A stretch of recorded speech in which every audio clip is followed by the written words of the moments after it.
J'ai beau dormir 1h30 de moins que mes congénères il y a 50 ans, je suis en proie à un tourbillon.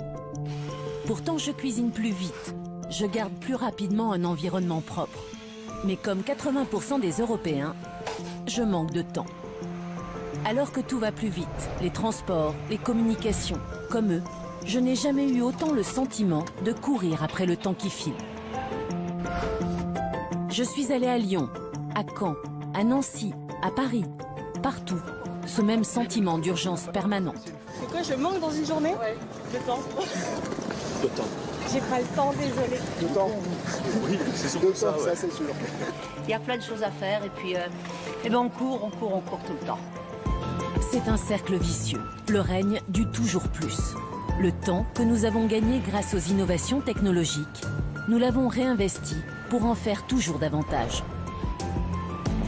Nous voulons tout réussir, être performants dans nos vies privées et professionnelles. Nos journées sont devenues des listes de tâches impossibles à accomplir. Et à ma grande surprise, les retraités ne sont pas épargnés. Ça va vite. Même pour vous? Pour nous, oui. Les petits-enfants, les enfants, s'ils n'ont pas le temps, il faut appel à nous. Hein. Donc même les personnes âgées manquent de temps? Ah oui. Moi, je crois que c'est encore pire parce qu'on va plus là. L'accélération de nos rythmes de vie est si effrénée que nous sommes nombreux à craquer. 2 Français sur 10 souffrent ou ont souffert de burn-out.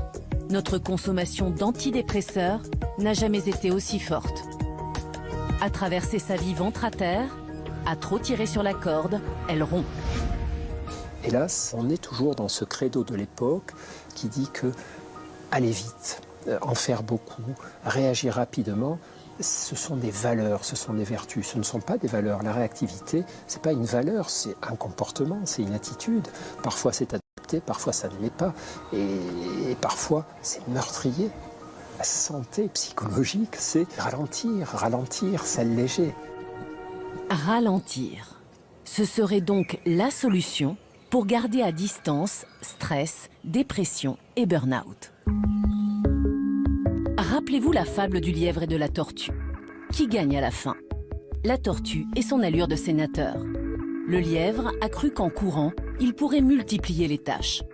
Il s'est tellement dispersé qu'il en a oublié l'essentiel. 4 siècles après La Fontaine, un mouvement international fait l'éloge de la lenteur. Dans le monde, des dizaines de milliers de personnes ont adopté la slow life. La vie, plus lentement. Pour ralentir, je me suis dit qu'il me faudrait changer de vie, me retirer à la campagne, devenir décroissante ou au contraire dépenser des sommes folles pour me détendre. Mais j'étais loin du compte. La slow life s'inscrit bien dans le monde d'aujourd'hui, le mien, le vôtre. J'ai découvert comment instiller des bulles de lenteur dans mon quotidien surbooké.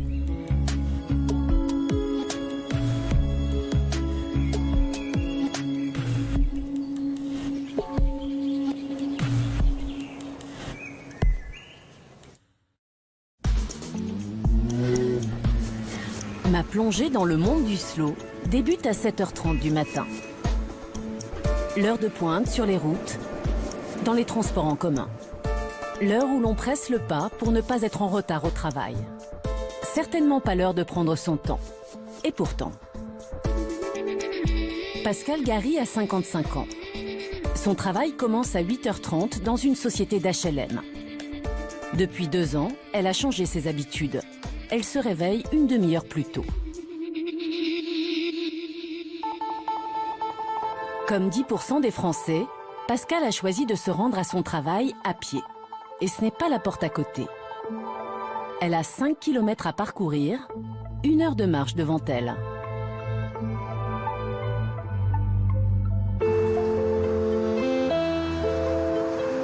Je suis assez occupée, j'ai un travail un peu stressant. Et le fait de pouvoir prendre comme ça 1 heure avant d'aller travailler, ça me fait du bien. C'est un petit peu plus long que si je vais travailler en transport ou en voiture. Je m'offre un petit peu ce temps-là.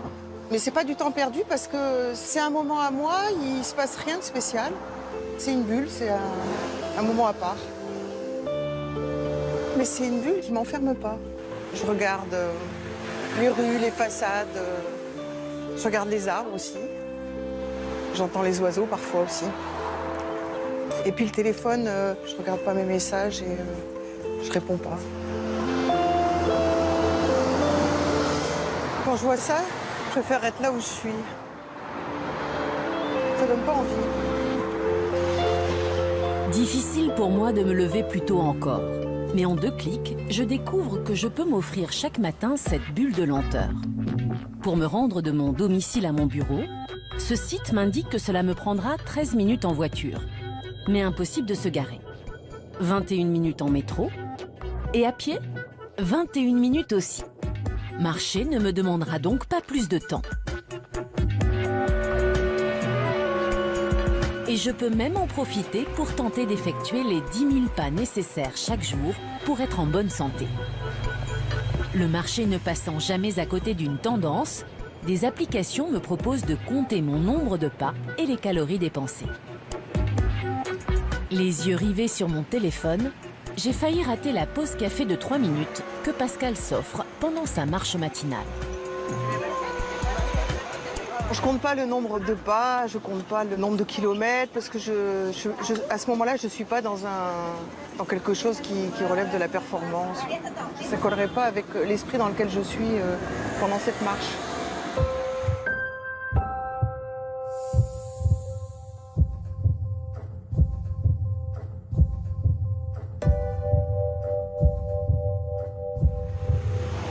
Il me reste quelques minutes avant d'arriver au travail. Je suis détendue, je suis prête. Certains collaborateurs ont même remarqué qu'il y avait une différence. Je dis pas bonjour de la même façon.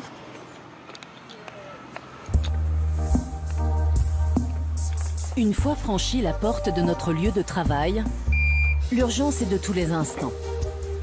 Dans bien des métiers, il semble difficile de pouvoir ralentir sans paraître hors jeu, discrédité. Le bien-être au travail, on en parle beaucoup, mais pour l'instant, ça reste trop souvent un effet d'annonce, une stratégie de communication. Pour envisager un temps de pause dans ma journée, mieux vaut directement sauter à la case déjeuner. Moi, mon déjeuner ressemble à ça. Un sandwich ou un plat vite expédié. Et ne me dites pas que je suis une espèce rare. En 20 ans, la pause déjeuner est passée d'1h30 à 22 minutes en moyenne. Le déjeuner n'a plus rien d'une pause.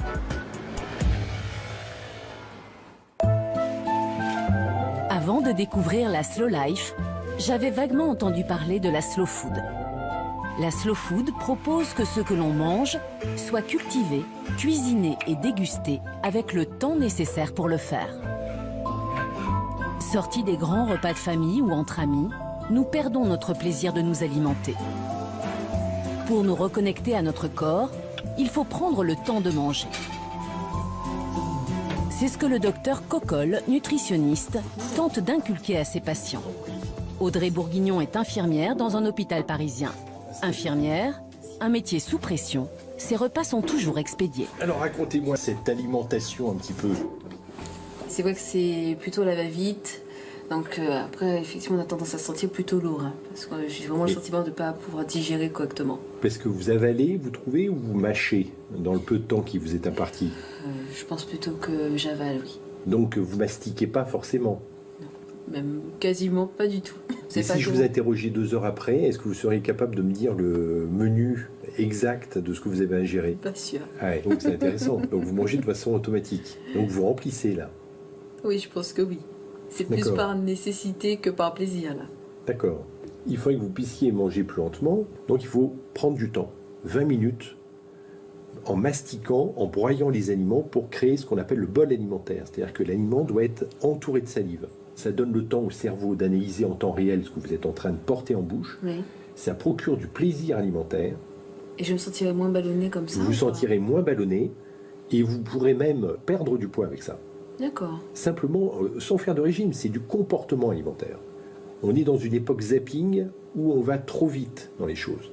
Or, le temps du repas est un temps fondamental qu'on ne doit pas oublier. Et vous avez des méthodes pour qu'on puisse apprendre à mieux manger? Oui, par exemple, cette fourchette... Pour l'aider à ralentir, le nutritionniste lui propose d'utiliser une slow fork, une fourchette qui vibre lorsqu'on enchaîne trop vite les bouchées. Et à quel moment où on me signale que là c'est fini? Enfin non, c'est plutôt moi qui contrôle. C'est votre cerveau. La fourchette ne va pas vous indiquer la fin du repas. Bon, à voir. Audrey.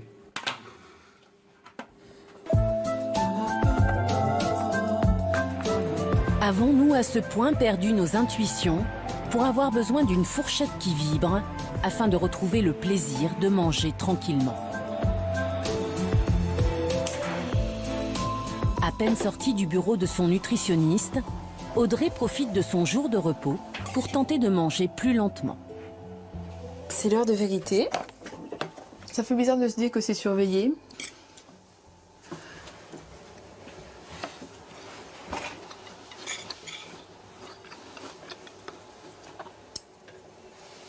Ah.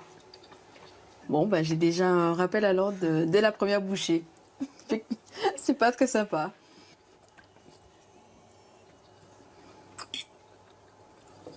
Encore une fois.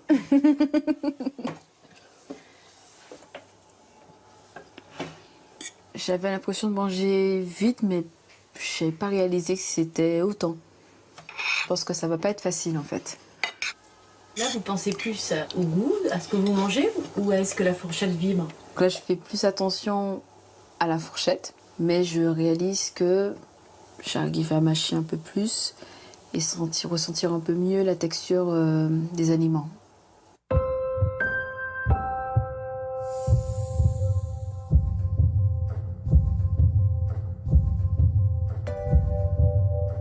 J'ai pris plus de temps pour me poser et ça fait du bien. Avec ou sans fourchette, j'ai compris qu'il me fallait prendre plus de temps pour déjeuner. J'imagine que je pourrais même facilement allonger ma pause déjeuner en tapotant sur mon clavier ou en regardant défiler les infos télévisées. Mais je n'avais rien compris. Ces stimulations dans tous les sens sont l'inverse d'une bulle de lenteur. Il me faut être entièrement à ce que je fais, manger et rien d'autre. Ce travail sur l'attention, plus que sur le chronomètre, c'est le cheval de bataille du nutritionniste Jean-Philippe Zermati. On peut manger très lentement sans être attentif à ce qu'on mange. Et du coup, ça n'a aucun effet bénéfique. On peut manger lentement en faisant des mots croisés ou lentement en travaillant sur une tablette ou en regardant un ordinateur ou en regardant un film. Et ça détourne l'attention. Et sans l'attention, on perd le rassasiement. C'est-à-dire que l'envie de manger ne disparaît pas. Pour avoir du rassasiement, il faut une conscience des sensations procurées par les aliments. Alors, notre société, en fait, est remplie de distracteurs qui nous empêchent d'être attentifs à nous-mêmes et se rééduquer à ça, c'est-à-dire finalement redevenir, le mot est un petit peu fort, mais le maître de son attention, c'est quelque chose qui devient compliqué. Cette fois, j'ai bien compris. Même si je dois me contenter d'un sandwich, pour le savourer dans le calme et le plaisir, je peux choisir de le manger face à l'eau d'un canal ou en me perdant dans la contemplation des feuillages. Je pourrais presque m'assoupir. D'ailleurs, c'est l'heure de la sieste. Ce serait une sacrée pause, ça. Mais bon, c'est bien connu, la sieste. C'est pour les feignants. Mais comment expliquer que la moitié d'entre nous ressent le besoin de la faire? Dormir, comme manger, c'est bien un besoin primaire de l'être humain. Pour vérifier que la sieste est vraiment réparatrice, j'ai pris rendez-vous avec le professeur Damien Léger. Il dirige le centre de recherche sur le sommeil à l'Hôtel-Dieu à Paris. Ses recherches sont sans équivoque. Nous dormons moins, 6h55 en moyenne. Les adolescents ont même perdu 50 minutes de sommeil par nuit en seulement 20 ans. Nous dormons moins et moins bien. Un Français sur 3 lit en pleine nuit les SMS qu'il reçoit. On est en déficit de sommeil quand on dort moins de 6 heures par 24 heures au cours de la semaine. Et ça concerne donc 20 à 30% des Français. C'est pas que le travail, c'est aussi qu'il y a beaucoup de gens qui sont sur les réseaux sociaux, Internet, la télévision, les vidéos, jusqu'à très tard le soir, les tablettes. Donc cette privation de sommeil, elle s'accompagne en fait de beaucoup de problèmes de santé. On sait que dormir moins de 6 heures par 24 heures, c'est associé au diabète, à l'obésité, à l'hypertension artérielle, au risque cardiovasculaire, au risque d'accident. Et la sieste dans tout ça. Toutes les études scientifiques sont formelles, elle permet de sacrément limiter les dégâts. Déjà, la sieste, ça améliore les choses sur le plan neurologique, cognitif. On réagit plus vite, on est plus attentif, on améliore sa mémoire. C'est un effet biologique, c'est-à-dire que les neurotransmetteurs du stress, par exemple, qui sont augmentés quand on est privé de sommeil, eh bien, sont rediminués par la sieste. Donc le stress baisse. Donc le niveau de stress baisse. Et d'autre part, le fait de faire la sieste, on voit sur le plan cardiovasculaire, ça diminue l'hypertension artérielle et la fréquence cardiaque. N'en jetez plus, je suis pleinement convaincue. Mais comment trouver le temps? La sophrologue Caroline Rome travaille en étroite collaboration avec le professeur Léger. Au sein de l'hôpital, elle enseigne à des personnes en déficit de sommeil comment rapidement piquer du nez à la barbe de ceux qui les entourent. On appelle ça la sieste flash. La sieste flash, il n'y a pas de sommeil, c'est juste vivre la bascule dans le sommeil. Vous savez, vous lisez un bouquin, puis la tête fait ça. Ça, c'est parce que vous avez vécu la bascule, qui est un autre niveau de conscience, et vous avez eu ce relâchement musculaire qui a fait que la tête est tombée. Ça peut se faire dans les transports, en open space. Si seulement on pouvait dormir sans que ça se voit, ça serait bien. Alors, il y a la version réunion. Quand vraiment vous êtes submergé par le besoin de sommeil, et qu'en réunion vous êtes comme ça, vous dites ça va se voir, c'est horrible. Il y a une technique, vous vous mettez... Alors ça, parce que ça durera 30 secondes. Non, parce que là, non, c'est pas discret. Là, comme ça. Vous réfléchissez. En fait. Tout le monde va penser que vous réfléchissez parce que vous fermez les yeux, on vous fiche la paix. Et quand vous sentez que la tête, vraiment, vous vous laissez basculer, discrètement, vous réactivez. Ça marche. Et ça repose. Alors, il n'y a pas de repos parce qu'il n'y a pas de sommeil. Par contre, ça repose quand même, puisqu'il n'y a pas de lutte pour ne pas dormir. Quand on lutte, on s'épuise. Dans la société, on n'est pas programmé pour lâcher prise, au contraire. On est programmé pour toujours être le meilleur, le plus fort, etc. Oui. Ça fait partie des rythmes. D'ailleurs, les Chinois, les Japonais, ils l'ont compris avant nous. Ils font des siestes flash partout, tout le temps, et ils sont plus efficaces et ils tiennent le coup beaucoup plus longtemps que nous. Donc, fermeture des yeux. En moins de 3 minutes, la sieste flash combat la somnolence. Mais la sieste vraiment réparatrice est un peu plus longue. La meilleure sieste, en fait, c'est une sieste de 20 minutes. On recommande vraiment des siestes de 20 minutes. C'est très récupérateur. Alors qu'au-delà des 20 minutes, eh bien, on a du sommeil profond et là, ça devient difficile d'émerger. On est dans ce qu'on appelle l'inertie du sommeil, c'est-à-dire vraiment la grande difficulté à émerger, qui n'est pas toujours bénéfique. Le hic, c'est que comme la plupart d'entre vous, je ne dispose pas au travail d'un espace pour dormir. Et quand je vois que 5% des salariés européens utilisent l'abattant des toilettes comme oreiller, je me dis que je préfère continuer à bâiller. Mais ce besoin de dormir, certains y ont vu un marché. À Belfort, Marseille, Nantes ou Paris, moyennant quelques euros, je peux m'installer pour une vingtaine de minutes dans un bar à sieste. Cécile Henry en a ouvert un il y a 3 ans dans le quartier d'affaires de Lyon-Part-Dieu. Sa cible, les cadres sup. C'était un peu mon idée au départ en me disant c'est probablement les gens qui ont le plus de responsabilités qui sont le plus fatigués. C'est pas sûr. Et en tout cas, moi, ce que je constate, c'est que le stress et la fatigue sont extrêmement bien répartis dans la société. Ce jour-là, c'est en triporteur électrique qu'arrive le premier client, Benoît, plombier de son état. Je me préoccupe de la planète, je roule en électrique, je me préoccupe de mon bien-être, je fais la sieste. Bonjour. Bonjour Madame Henry. Alors, il y a votre droite. C'est un métier, l'artisanat, où il faut être concentré, notamment dans la plomberie, parce qu'on peut vite faire des bêtises et qui ont des conséquences importantes. Donc oui, je suis fatigué, en général, vers 13h, 13h30, je suis vraiment fatigué. Moyennant 9 euros, Benoît n'a aucune peine à s'endormir dans un vrai lit. Pendant ce temps, Cécile Henry accueille des clients qui ont du mal à lâcher prise. Elle leur propose une sieste guidée. On va essayer de reproduire en fait ce qui se passe naturellement lorsque vous endormez. Sophie, responsable informatique, est sujette aux insomnies. Avant de découvrir ce lieu, il lui est arrivé de se réfugier dans sa voiture pour grappiller quelques bribes de sommeil. La nuit, si j'ai une insomnie, le fait de me dire je j'aurai la possibilité demain de faire une sieste, me détend et souvent m'aide à me rendormir. Donc on va tendre un bras avec le pouce levé et puis on va venir le suivre du regard au fur et à mesure que vous le rapprochez du front. Au moment où votre pouce arrive au contact de votre front, vous pouvez fermer les yeux, relâcher le geste. Je vais porter mon attention sur ma respiration, où je respire, où ça respire en moi.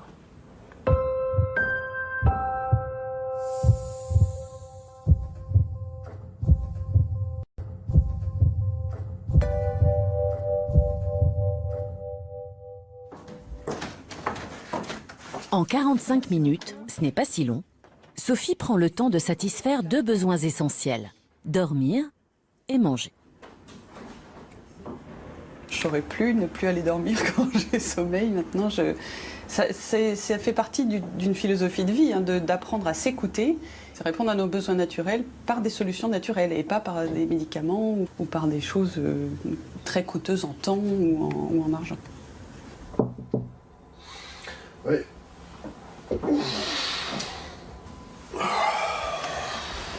Les journées avec sieste ou sans sieste, ça ne sont pas les mêmes journées. C'est-à-dire que c'est beaucoup plus confortable quand on a pu faire la sieste. Et on pourrait dire qu'on perd du temps à faire une sieste, etc. Mais je sais que j'aurai une après-midi plus productive. Même une étude de la NASA le confirme. Après 20 minutes de sieste, les performances augmentent de 35%. Et voilà, prêt à l'action. Je vais me reconnecter, parce que j'avais complètement déconnecté, et je suis reparti. Dès le réveil, comme 80% d'entre nous, Benoît rallume son téléphone. Oui, les affaires reprennent. Jusque-là, je n'avais pas vraiment réfléchi au temps que je passe avec mon téléphone. Mon smartphone est devenu un prolongement de ma main, une sorte de greffon, pas vous? En un sens, je l'adore. Cet outil me permet en un instant de payer mon stationnement, commander un plat, faire de la gym. Le prochain sera faire des pompes. Il abolit le temps et l'espace. Et je ne suis pas un cas d'espèce. Votre téléphone, vous l'aimez ou vous le détestez? Je l'aime. Elle est très utile et il me tient compagnie. Je veux pas qu'il reste trop loin. Même s'il n'a ni sonné ni vibré, 70% des Français consultent leur téléphone portable au moins toutes les 5 minutes. Les jeunes, entre 16 et 24 ans, pianotent en moyenne 23 heures par semaine. Vous l'éteignez parfois? Juste quand il bug, mais sinon non. Moi j'ai comme un sentiment de dépendance que j'arrive pas à contrôler si vous voulez. Je dois bien le reconnaître. Mon smartphone n'est pas pour rien dans mon sentiment de trop-plein. Il s'agit même d'un des principaux responsables.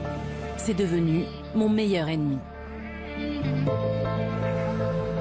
Cet appareil, il vous distille un petit poison. Il va vous rendre totalement prisonnier de lui-même. Donc la personne va être en permanence en dialogue avant tout avec son smartphone. Combien sommes-nous connectés à nos téléphones et déconnectés de nous-mêmes et de ceux qui nous entourent? Au point d'oublier de regarder en traversant.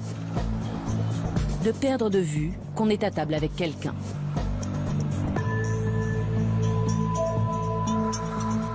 C'est allé trop vite, c'est allé beaucoup trop vite et nous ne sommes pas encore capables de faire preuve d'un bon usage, d'un discernement, c'est-à-dire tirer le meilleur de ces outils en respectant nos capacités biologiques et nos capacités psychologiques. On prend tout, on avale tout, on mange tout, on réagit à tout. Ben, c'est pas du tout une bonne idée. David Lajarge est forcément connecté puisqu'il travaille dans la communication numérique. Mais l'an dernier, à cause de son hyperconnexion, il a réalisé qu'il perd des pieds dans sa vie personnelle et professionnelle.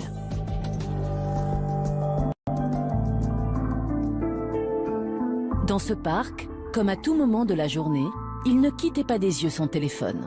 Ça pouvait être au travail, dans les réunions, quand j'étais au restaurant avec des amis ou même en face d'une seule personne en pleine conversation, quand je me promenais, quand j'étais posé ici alors que l'idée c'était quand même justement de souffler, bah non. Il fallait systématiquement quand il arrivait quelque chose que je le regarde, donc oui c'était la priorité, il fallait que je le regarde. C'est le paradoxe en fait, on a cette illusion parce qu'on est super connecté, on est du coup tout le temps là et on est le pro de la communication parce qu'on est tout le temps présent avec les gens, alors qu'en fait non, parce qu'on n'est pas finalement là et on n'est pas finalement là aussi pour soi-même. Combien sommes-nous à avoir perdu le contrôle de nos vies en l'interrompant sans cesse pour regarder nos écrans? David a su réagir à temps. Si je viens avec un téléphone, j'ai l'habitude de reprendre mon vieux téléphone à clapper qui est ici. Hop. Ça me permet d'être sûr de ne pas être dérangé pour tout et n'importe quoi. J'ai que des gens qui peuvent m'appeler ou m'envoyer des SMS et tout le reste, ça attendra après. Je suis posé voilà, avec mon carnet, j'arrive beaucoup mieux à me concentrer. Puis le papier aide aussi à se concentrer parce qu'on n'a pas des onglets dans tous les sens et où on est distrait. Et je suis devenu monotâche, c'est-à-dire que maintenant je vais une tâche à la fois, je ne fais pas 40 choses en même temps. Et c'est vrai que dans ce sens-là, je pense que je suis plus efficace aujourd'hui aussi. David a découvert qu'il ne pouvait pas être multitâche. Le multitâche, dit-on, est une aptitude des femmes. Mais comment donc sont façonnés les cerveaux féminins pour parvenir à faire deux choses à la fois? Étienne Quéclin, chercheur en neurosciences, dissèque ce qui se passe dans nos cerveaux quand on tente de faire plusieurs choses en même temps. Les femmes ne sont pas plus multitâches que les hommes, c'est clair. En fait, ni les hommes ni les femmes sont multitâches en quelque sorte. C'est ce qu'on observe dans nos expériences, hein. Le multitâche est une illusion. Et paf, un uppercut dans les idées reçues. Aucun cerveau, pas plus chez les femmes que chez les hommes, ne peut porter son attention sur deux choses à la fois. Et nos enfants et adolescents n'en sont pas plus capables. On peut tout à fait marcher et parler avec quelqu'un en même temps, ça pose pas de problème parce que la marche, par exemple, est une activité qui ne demande pas d'attention, une activité réflexe, si vous voulez. Mais dès qu'une activité demande un minimum d'attention, comme par exemple écouter quelqu'un et comprendre ce qu'il dit, écrire un SMS, eh ben, la manière dont notre cerveau est conçu nous empêche de porter notre attention sur deux tâches à la fois. C'est une capacité que notre cerveau humain n'a pas. Donc si on est dans une situation où on va essayer de faire ça, ce que va faire notre cerveau, c'est qu'il va porter l'attention successivement d'une tâche à l'autre. Ça peut être assez rapide, donc on a cette illusion qu'on fait plusieurs choses à la fois, mais en fait le cerveau ne traite pas les deux tâches simultanément. Il bascule de l'une à l'autre. Je ne peux donc pas comprendre une conversation pendant que je lis un SMS. C'est l'un ou l'autre. Nos va-et-vient incessants d'une tâche à l'autre ne sont pas sans conséquences. La première conséquence, c'est qu'il y a évidemment un temps de bascule d'une tâche à l'autre, qui est perdu pour les deux tâches. C'est une fraction de seconde. Mais lorsque on est sur deux tâches à la fois, le cerveau fait ça tout le temps, et donc ça se cumule petit à petit. Ensuite, ça se traduit par une perte de performance dans l'exécution de chacune des tâches. La troisième conséquence, c'est que ça mobilise beaucoup de ressources dans les régions les plus antérieures du cerveau qui sont très consommatrices d'énergie et donc ça va se traduire par une grande fatigue mentale, voire à plus long terme d'un stress ou une augmentation de l'anxiété, etc. Si à l'instant vous avez jeté un coup d'œil à votre téléphone qui bipait, vous avez forcément raté quelques mots. Alors Étienne Quéclin vous le répète. Le multitâche est une illusion. Passer sans cesse d'une tâche à l'autre nous fait donc perdre du temps, commettre des erreurs, épuise notre cerveau et nous stresse. David Lajarge a eu le déclic à temps. Il lui fallait arrêter de cliquer tout le temps. Malgré son travail, où les écrans sont incontournables, il a réussi à mettre en place toute une série de garde-fous. La première chose que j'ai faite, finalement, elle paraît toute simple, hein, mais elle est redoutable, c'est que j'ai acheté un réveil. J'en avais pas. Je me réveillais comme la plupart des gens avec mon smartphone. Et finalement, le fait d'avoir un réveil, ça fait que le matin, je ne suis pas tout de suite sur mon téléphone, comme un hyper connecté. Voilà, ça c'est la première chose. David a aussi fait une vraie purge dans ses écrans. Il s'est défait de ses tablettes, de ses consoles de jeux, et il a revu l'utilisation de son ordinateur et de son téléphone. Je le fais petit à petit, je teste ce qui peut Fonctionne aussi avec moi, parce que bon, j'ai une manière de fonctionner, j'ai une manière de vivre, d'être. Faut pas non plus que ce soit une contrainte. Moi, j'ai envie juste de retrouver un équilibre dans mes usages. J'ai pas non plus envie de finir dans un monastère. Donc, pour les mails, la première chose que je me suis forcé à faire, c'est de ne plus les consulter à chaque fois qu'il y en a un qui tombe. Sur son téléphone, David a réduit de moitié le nombre de ses applications. Il lui en reste quand même une quarantaine, ce qui le situe dans la moyenne des Français. Mais elle le sollicite beaucoup moins. Je me suis dit, je vais garder les notifications qui sont humaines, dans le sens où ce sont des SMS, des appels manqués, de la messagerie quelconque. Par contre, tout ce qui est automatisé, les jeux, les applis, les outils, les choses comme ça, je les ai enlevés. Malgré toute sa volonté, parfois David a du mal à se discipliner. Dans ces moments-là, c'est une application qui vient à son secours. On s'appelle les applications digitales détox. On choisit une durée de temps, 1 heure, 2 heures ou plus, peu importe. Et en fait, une fois qu'on a lancé ça, le téléphone est comme bloqué, figé.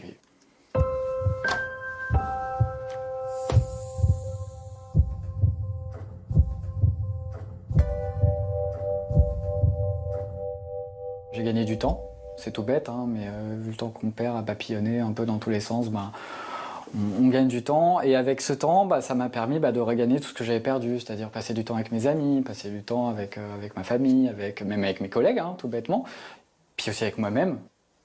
Bout à bout, j'ai l'impression d'être plus heureux, de vivre, tout simplement. Accorder plus de temps à ma propre vie, c'est motivant. Mais vais-je parvenir à garder mon smartphone à distance alors qu'il sait si bien user de subterfuges? La preuve? Il me propose de méditer. La méditation a séduit des millions de Français.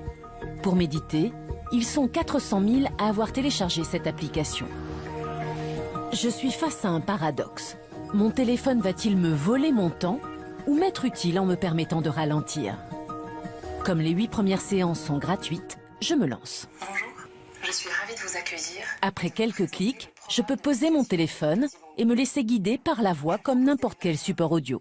Quelques conseils avant de commencer. Quand méditer? Maintenant, si vous avez le temps. La présentation est ludique, la voix caressante. Moi qui avais l'image d'une activité austère, je me dis que les experts en marketing connaissent bien leur métier. Quelle réflexion vous inspire cette histoire? Avant de m'engager plus avant, je préfère m'assurer que je ne risque pas, encore une fois, d'être piégé par de multiples sollicitations sur mon téléphone. Pour ça, je rencontre Benjamin Blasco, l'un des fondateurs de l'application. On a été confronté à un challenge, comment essayer de motiver les gens, les accompagner dans leur pratique, sans pour autant les harceler de notifications et d'emails, en les fouettant pour méditer. C'est pas du tout le principe. Donc on a essayé de trouver ce juste équilibre, en quelque sorte, où effectivement on envoie tout de même un certain nombre d'emails ou de notifications assez rares, une fois toutes les 15 jours ou 3 semaines, mais c'est pas du tout du harcèlement, évidemment. Je devrais donc pouvoir garder le contrôle. Mais j'ai une autre inquiétude. Est-ce que je ne risque pas d'être embarqué dans un monde ésotérique ou religieux? À vous de jouer maintenant. La méditation qu'on propose, c'est de la méditation de pleine conscience, qui est une pratique qui est complètement laïque. En fait, l'historique est effectivement des racines bouddhistes, mais ça a ensuite été pris par des médecins, notamment aux États-Unis, qui l'ont complètement simplifié, laïcisé, dépouillé en quelque sorte de toute la partie un peu religieuse. On n'a pas besoin de croire à quoi que ce soit. Cette méditation laïque, c'est aussi celle que pratique Christophe André, à titre personnel, mais aussi à l'hôpital dans son activité de psychiatre. C'est quoi le mécanisme? C'est juste, soyez présent à votre vie. Sentez-vous vivant. Écoutez, regardez, arrêtez-vous de faire et soyez. Sortez du mode faire, rentrez dans le mode être. Pratiquer ce type de présence éveillée et non réactive au monde a des vertus guérissantes et thérapeutiques. Mais le faire régulièrement, évidemment, c'est comme le sport, c'est une activité régulière, améliore notre immunité, améliore nos capacités attentionnelles, rééquilibre nos émotions. Mais comment parvenir à dégager un moment pour méditer dans ma journée surbookée? Ce sont les bienfaits de la méditation sur la baisse du stress qui ont convaincu Amélia de se lancer. À 32 ans, comme toute jeune mère de famille qui travaille, sa vie est chronométrée. Pour cesser d'être débordée, Elle médite depuis 1 an via son smartphone. Son abonnement lui coûte 5 € par mois. Dans la journée, on est sollicité de toutes parts et l'esprit est sans arrêt en train de penser à ce qu'il y a à faire, à ce qu'on aurait dû faire. Et en fait, la méditation, ça permet de juste stopper un peu le flot de pensée et se poser un moment. J'imaginais qu'on ne pouvait méditer que dans le calme. Mais Amélia médite dans les transports, jusqu'à son domicile en banlieue parisienne. Il lui suffit de lancer une séance sur son téléphone. Ça fait partie de la méditation d'avoir du bruit autour de soi. C'est pas du tout rédhibitoire, bien au contraire. On prend conscience, les bruits autour de nous, ça fait partie de ce qu'on appelle la pleine conscience de l'instant présent. Ouvrez-vous maintenant aux sons et aux odeurs autour de vous. Essayez de tirer profit des mouvements du train plutôt que de lutter contre eux.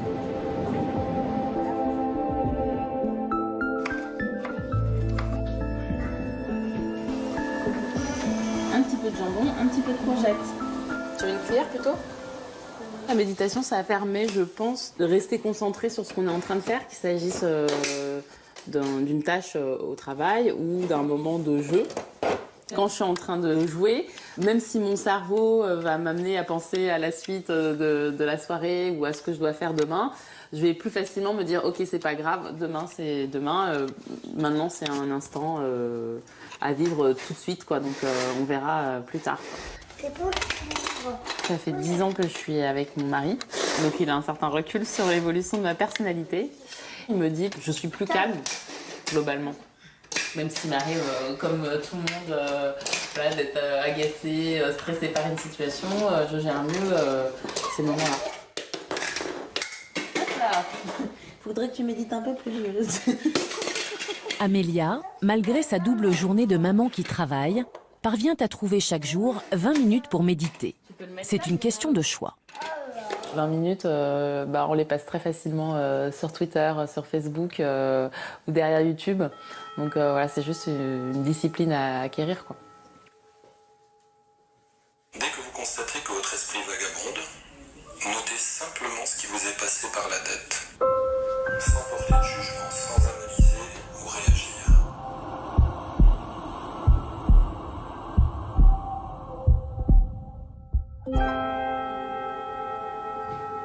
Amélia a réussi à s'accorder 20 minutes par jour pour méditer. Je découvre qu'il y a aussi d'autres biais pour gagner en concentration, en détente, en calme. Plus de 2 millions de Français ont réussi à trouver du temps dans leur quotidien pour pratiquer le yoga. On allonge l'arrière. Le tricot vit un véritable retour de flamme. Le rythme des aiguilles fait baisser la fréquence cardiaque. 9 Français sur 10 jardinent, même si c'est seulement sur le bord de leur fenêtre. C'est en essayant de choisir entre ces bulles de lenteur que je me suis rendu compte qu'une chose avait disparu de ma vie. Ne rien faire du tout. Je crois d'ailleurs que même si je trouvais le temps, je n'en suis plus capable. On a totalement perdu le sens et la capacité de la non-action. Et notre société est très largement responsable puisque pour nous vendre des choses, des écrans, des logiciels, des ceci, des cela, elle nous a incité à remplir toutes les pages de non-action par des actions ou des distractions. La contemplation, la méditation, la présence au monde, ça ne fait pas gagner d'argent aux firmes. Et donc, on veut arracher ce truc-là de nos vies. Il ne faut pas qu'on se laisse faire. En m'accordant chaque jour un temps pour ne rien faire, certes, je pourrais repousser les dictates de la société de consommation, mais pas seulement. Ça semble paradoxal, mais quand je ne fais rien, mon cerveau n'est pas au repos. Une activité cérébrale fondamentale se met en place. Elle a un nom barbare, on l'appelle le réseau du mode par défaut. Le mode par défaut, ce sont ces moments où l'on voyage dans nos pensées. Le professeur Francis Eustache l'étudie depuis de longues années. Sans le mode par défaut, sans ce voyage dans nos pensées, impossible de construire solidement notre mémoire. On se tourne vers nos pensées, on se tourne vers des informations récentes auxquelles on a été confronté. Et en fait, notre cerveau va permettre de faire en quelque sorte une sorte de synthèse entre ces informations nouvelles ou relativement nouvelles et des informations plus anciennes. Donc c'est un des temps indispensables à la création de notre autobiographie.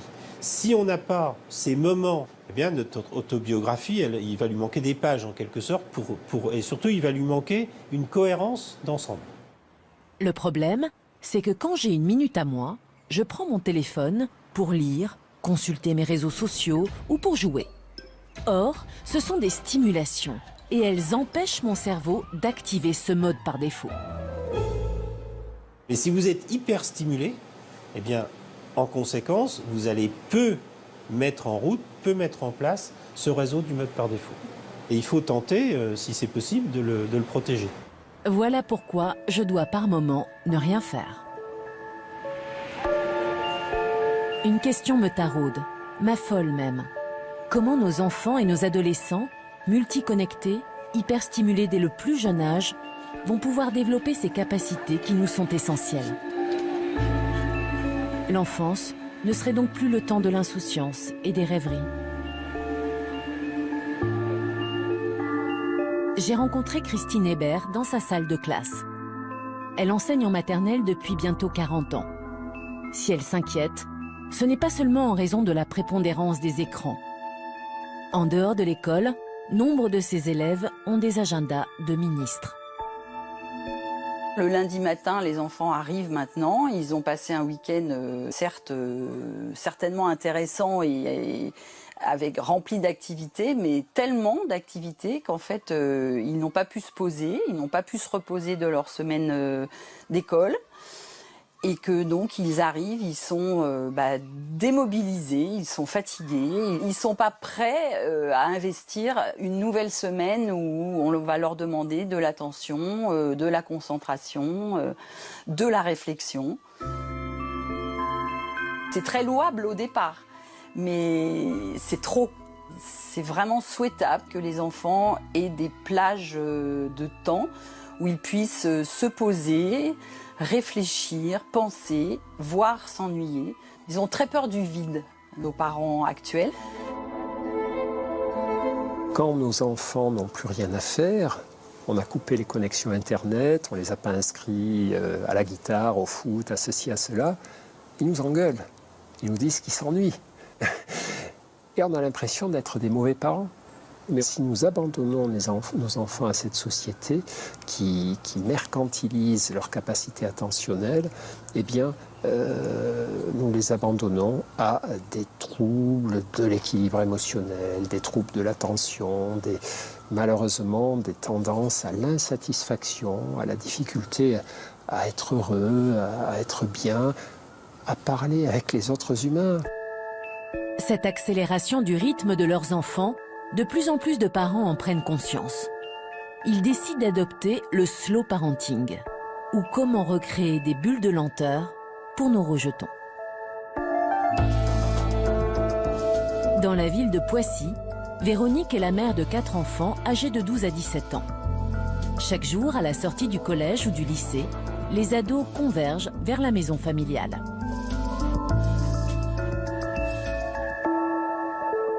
Pour nous, ralentir, c'est au moment où on franchit le seuil de la maison. On va pouvoir souffler et aussi se ressourcer. Hein, Antoine? Pour lui, c'est vital, il le réclame d'ailleurs. Ne pas tout de suite enchaîner en rentrant sur autre chose. Pour que chacun puisse avoir le temps de se poser, dans la famille, les activités ont été limitées.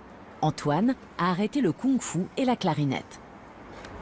J'aimais beaucoup mes activités, mais après je m'en rendais compte. Oh là là, tout ce que j'ai dans mon cahier texte, j'y arriverai jamais. C'est sûr que ça m'a apporté des regrets, mais j'étais moins épuisée. Est-ce que tu as vu une différence sur ton comportement, sur ton humeur? Ça non, pas trop. Moi j'ai vu la différence. Et quand on est sous pression, les frictions viennent très vite. Voire plus que des frictions. Les engueulades. Mais ce rythme plus apaisé, Louis, l'aîné de la fratrie, a parfois du mal à l'accepter. Moi, je me retrouve parfois dans ma chambre à rien faire, rien du tout. Ça, je trouve ça pas bien, c'est pas une forme de repos parce qu'on dort pas. En fait, on tourne dans sa chambre, enfin, on se rend compte qu'on passe du temps inutile. Oui, je fonctionne sous la pression du oui, travail. la pression est bonne aussi, je suis d'accord avec toi, mais l'ennui, ça ouvre sur autre chose, même si on n'en a pas conscience. Et c'est mon rôle de mère de le lui préserver, alors qu'il y a plein de petits trucs qui auraient envie de prendre l'espace. Mais cet espace-là, il me semble qu'il est fondamental pour construire sa personnalité, en fait.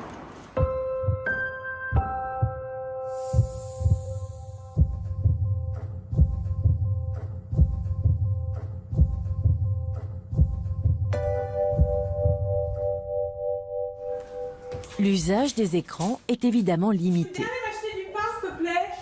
Hormis pour le travail scolaire, pas plus d'1 heure d'ordinateur et seulement quand il n'y a pas classe. Le téléphone portable, dans la famille, ce n'est pas avant 15 ans.